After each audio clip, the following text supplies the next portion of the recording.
Approach to the silence. Wrong thinking produces inharmony in our body, which in turn produces sickness. Our bodies sometimes are instantly reharmonized while in the silence. In the silence, our minds become passive, open, free, and loving, at which time the infinite master of harmony touches the mental chords of our being and we are well. Just as the piano can be tuned, so can the mind. Man's body is made up of 12 octaves, the same as in music. All matter is music. All matter is composed of 12 octaves. Wrong thinking produces inharmony in some of the octaves in our body. Right thinking tunes these organs, puts them back into their normal condition. Boys have their little steel magnets by which they pick up small pieces of steel, pins, and so forth. When overworked, these magnets no longer attract. Then the boys take their magnets, have them rubbed against strong magnets or remagnetized with an electric current, and their power is quickly restored. So with our bodies, mind is the re-electrifier and re-harmonizer of the octaves into all harmony. Right thinking, therefore, is the most important thing in life. As a man thinketh in his heart, so is he. Just as a tuning fork near a piano will respond with a vibration when a key of the same pitch is struck on the piano nearby, so likewise do the bodies of men respond to proper stimulus and become in tune.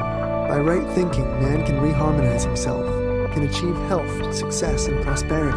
To enter the silence, one must first establish perfect relaxation in mind and body. Then, as the consciousness is brought from one part of the body to another, the tuning takes place.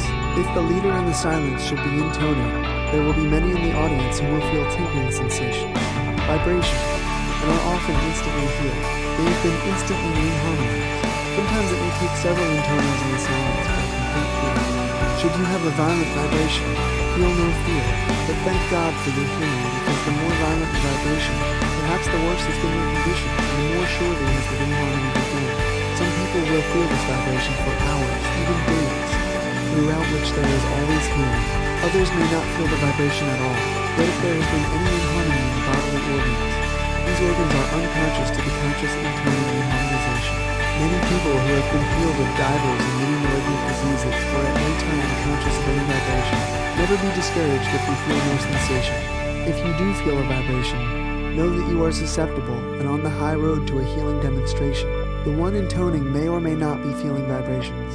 Religion is the life of God in the soul of man. The silence is the medium by which the life of God and the soul of man are brought into at-one-ment. The silence is a medium by which man comes in a closer touch with the infinite, a medium by which man becomes conscious of his nearness to the infinite. The silence is the meeting place where man's spirit links with God's spirit, where spirit meets spirit and the marvel of his grace never ceases. The silence is another way of praying, which is another way of concentration. It is another way of visualization. As a man thinketh in his heart, so is he. In the silence, a man can by his thoughts change his life, his conditions, his environment, his all. By right thinking, man becomes harmonious.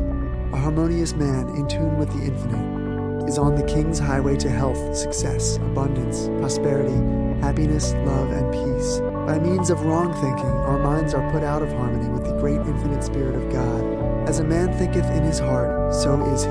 When wrong thinking becomes right thinking, the man's right relationship to God is restored.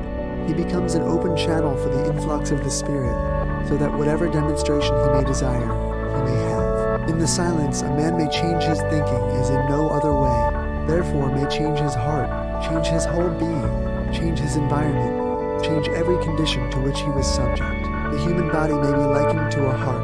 When man thinks rightly, his body is in tune, but wrong thinking creates inharmony in the body and produces sickness.